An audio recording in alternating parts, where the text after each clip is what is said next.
Bright Tuty. Every student matters. With that, we move to the last topic, which is contribution of agriculture towards national economy. Okay. Now we know that agriculture is very important for the economy and development of a country, right? Agriculture is the backbone of Indian economy. It is important part of Indian economy. Okay. Now we saw that how there has been improvements, there has been measures taken by the government for the development of agriculture so that it can contribute to the economic development of the nation as a whole. Now the total production, despite all these measures taken by the government, despite all the programs, all the revolutions, all the schemes, the total production of agriculture is still declining. It's not improving. Okay. We know that agriculture provides employment and livelihoods to a major part of the major section of the population, which is almost 60 to 70% of the population, right? And we know that agriculture produces not only food grains, we receive food from agriculture, but agriculture also provides raw materials, which is very important for the industrial sectors, for the industries, factories which manufacture, which use the raw materials for the production of sugar, jute, cotton, tobacco, tea, etc. Okay. Now in India, agro-based industries such as food processing industries, food processing sectors are also becoming important gradually, slowly. Okay, agro-based industries they are called. Alright, they are based on agriculture, but they try to use modern methods, modern technologies to produce products. Okay, and some agricultural products are also exported. Tea, coffee, etc. Right? Cotton, they are exported. And these are rice, cotton textiles, tea, jute, cashew, tobacco, coffee. Okay. Industries are also heavily dependent on agriculture. We know that agriculture also produces raw materials which the industries require, right, for its manufacture of products. Without the raw materials, how can they manufacture the products that they produce, right? So the industries depend heavily on agriculture. If agriculture is not doing good, the industries suffer. They depend on each other, okay?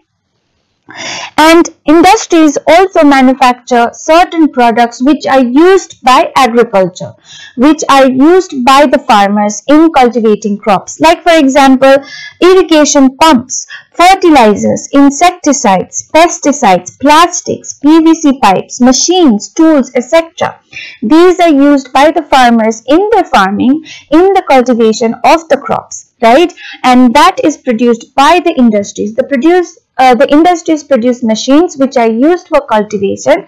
The cultivation uses these tools and produces food grains as well as raw materials, which is used by the industries and factories. So you see, the industries and the agriculture sector, they are closely linked with each other. Okay. Now, agriculture indirectly contributes to the growth of secondary and tertiary sectors of our economy. So, the economy consists of three parts. One is primary, secondary, tertiary. The primary is agriculture, very important.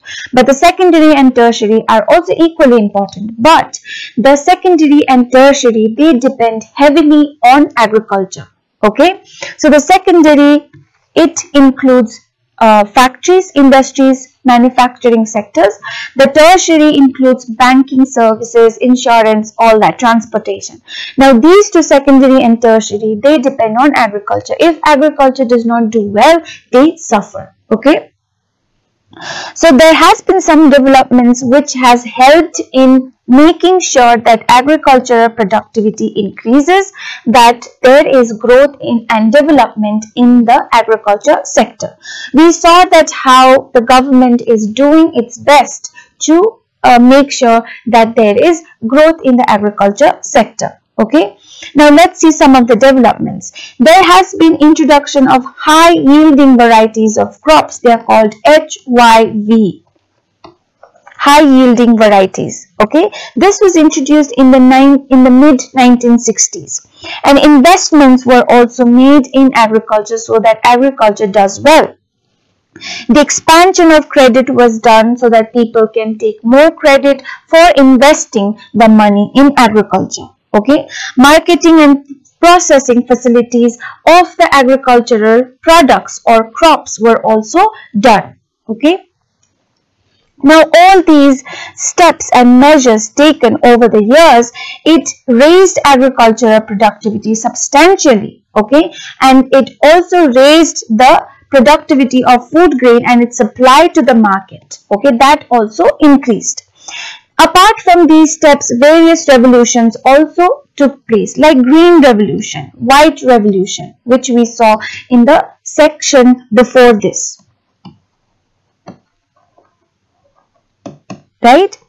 And these were done mainly so that the agriculture, the cultivation receives high yields. The productivity becomes very high. High productivity was the main aim of these revolutions. Okay, but revolution like Green Revolution, it did not impact the growth of the cultivation of crops or agriculture in a manner that it was meant to.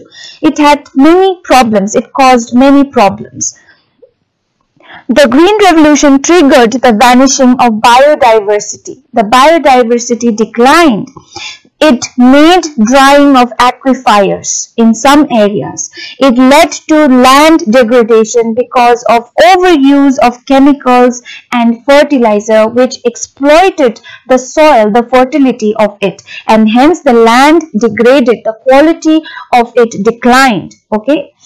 And then there was another revolution called Gene Revolution. Now this is an agricultural revolution based on recent developments in genetic engineering. Okay, it uses genetically managed or manufactured seeds to create plants with the possibility that will make sure that high productivity will be the outcome of it. Okay, in areas where drought and extensive use of pesticides and fertilizers has occurred.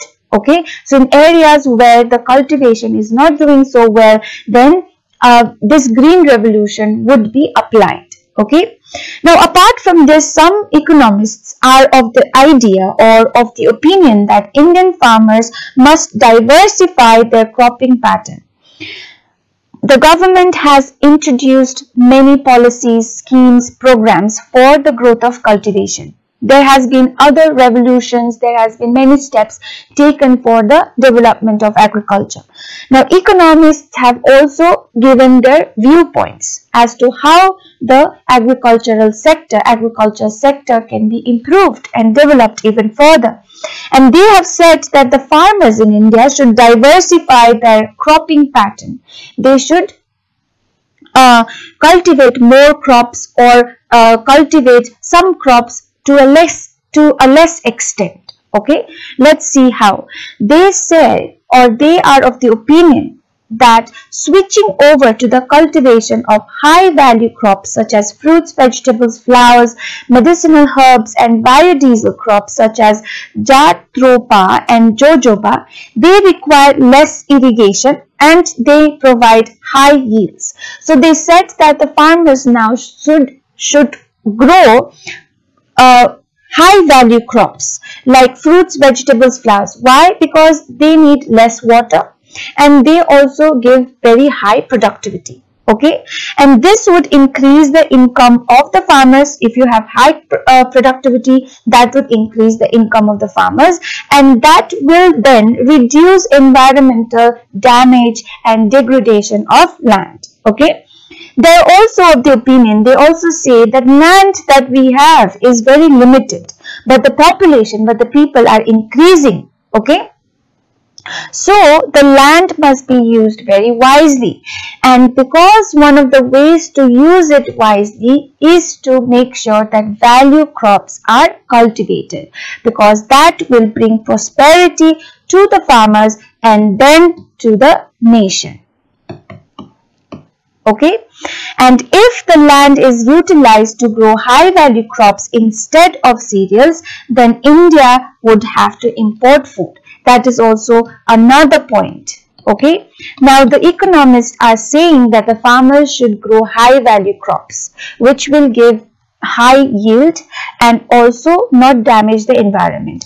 But that if that is done, then that means that India will have to import the food grains, because the farmers will now not focus in cultivating food grains. So you see, it is a complex situation that the farmers are in today, and the situation in which the agriculture is also quite complex. Okay, so decisions by the government, by the people, by the farmers have to be made together, and they all have to work together for the development and growth of agriculture. Okay.